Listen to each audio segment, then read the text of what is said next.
are only a few days out from the brand new Slayer class coming into PSO2 New Genesis, and we just got a crap ton of new information coming out of Dengeki, and today I'm going to go over everything that came out of the new class breakdown, what you should know going into this, as you are preparing for the release on Wednesday. But before we hop into that, welcome back to your #1 stop for PSO2 New Genesis gameplay, how-tos, and of course, all that jazz.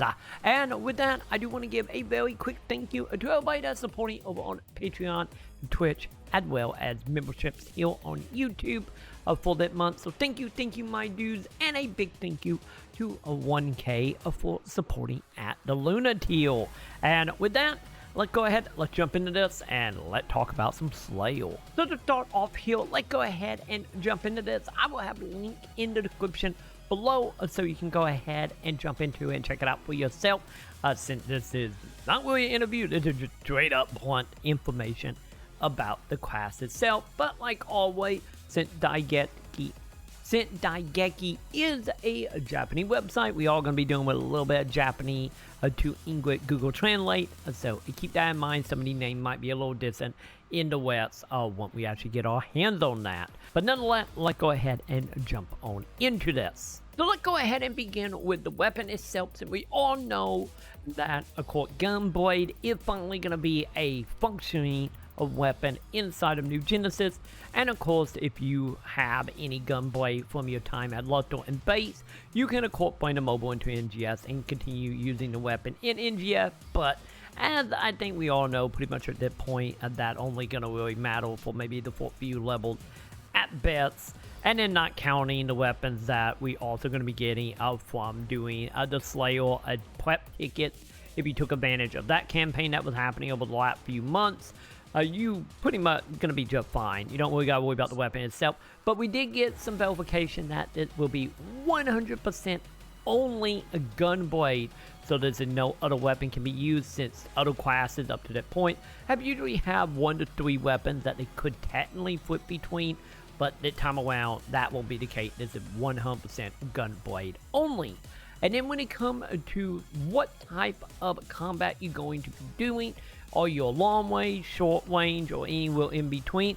Well, we do got verification that this is a mid-range class, but it's leaning more mid-range than what a gunner actually have. So it looked like it might be a little bit mix between a gunner and ranger here, maybe with a little bit of hunter as well. So safe to say this is going to be a fairly quarter combat class for the weapon. So at least you know what you're getting into there. So the next thing going to be is what exactly making it class different beyond the weapon and its range is of course the actual gun slash heal. So this is a system that is above your pallet, and as you are fighting will slowly level up, or I guess you could say get a loading bar to a point of doing a special attack. The big difference here is of course you're going to be filling up the gate not with normal attack or PA, but mainly tied to 2 ability with the slash pursuit and unleash rage. So it looked like we are going to be very specifically doing them 2 ability to enhance the gauge itself for its special abilities. So that right there, it already different than how we have seen with like Rigel and some of the other classes as well, where you build up your specialty by just attacking or doing PA. So gonna be a little more distant, and also gonna be requiring you to do very specific things to actually get the gauge to a level up. And of course, when you come to the gauge, you're gonna be able to level it up 5 times total here. And of course, this is going to be something you're going to have to keep an eye on, because as you are fighting, if you let up at all or you exit combat, the gauge itself will slowly deplete back down to level 0, and you will have to fill it up once again. So when it comes to the 2 ability that mainly going to be leveling the gauge up is going to be done by pretty much doing counters. So of course what it means is when an enemy attack you, if you follow it up as a perfect timing with a attack or APA, then you will activate the Slap Pursuit, which is one of the abilities that will let it level up. So you can already see right out of the gate here that the class is very much going to be about parrying enemy attacks and not so much dodging. So this is going to be, once again, a very straight in your face hype up class. So let's go ahead and talk about the Unleashed Rage part of that. So this is a cool ability that is tied to the gauge itself.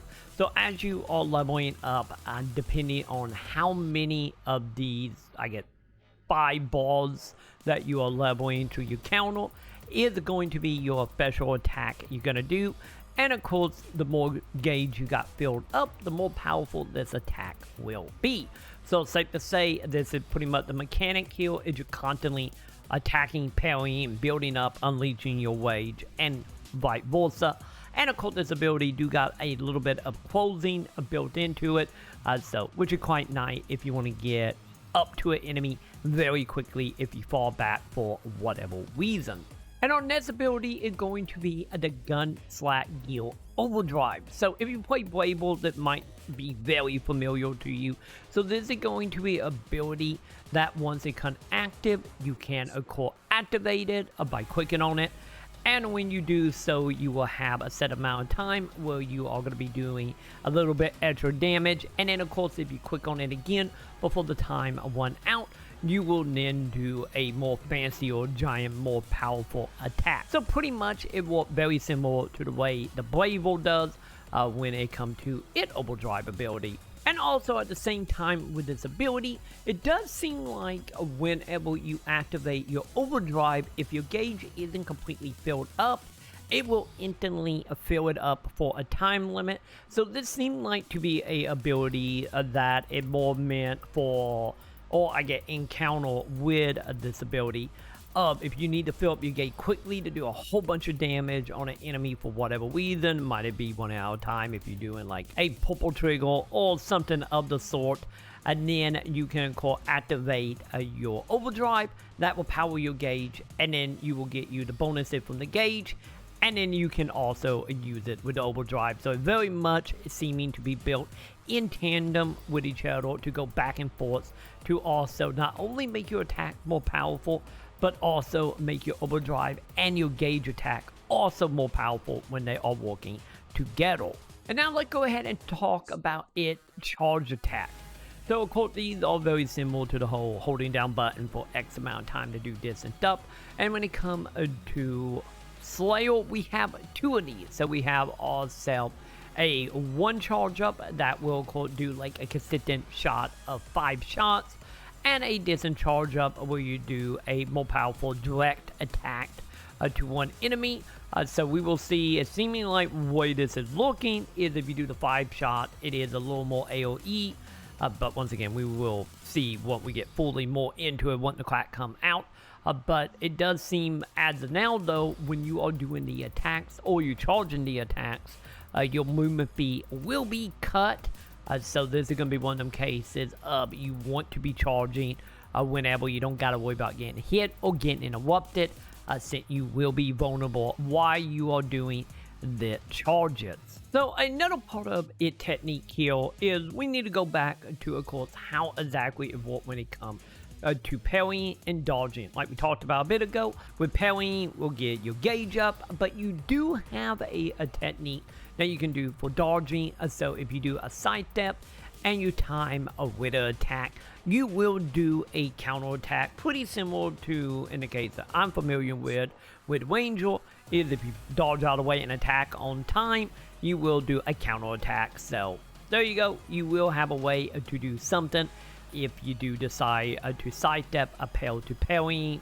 And so it's not a total waste, and you have options, and obviously doing a parry will be way more important for Slayer. And then when it comes to the normal attack here, as I've been describing it over on my live stream, which you need to come check out. I stream every night at 7:15 over on twitch.tv/TroyMaconn. But with that being said though, is of course the actual combat outside about your special abilities and gauges is going to be pretty much like a late 90s, early 2000 anime fighting game. And what I am meaning by this is very much having two types of attacks when it comes to your normal attack and your PA. Both of them will work the same way here.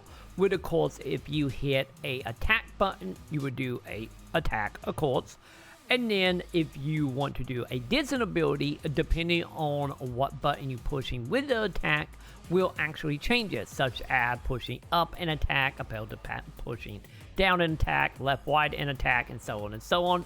So actually mixing and matching the directional buttons with, of course, the attack itself, it will change and do a different stuff. And as well as that will work the exact same way for PA as well. So this is something that in the part I'm the most interested in, because this seems to be like very much leaning more into like combo focused stuff, and I absolutely love that, since I'm a huge fan of spectacle fighter like Devil May Cry and Bayonetta. So having some type of mechanic that is similar to that, I am very, very interested in it. Any of it going to be pretty simple from the outset anyway, to be pretty similar to like the old like Naruto fighting games as an example.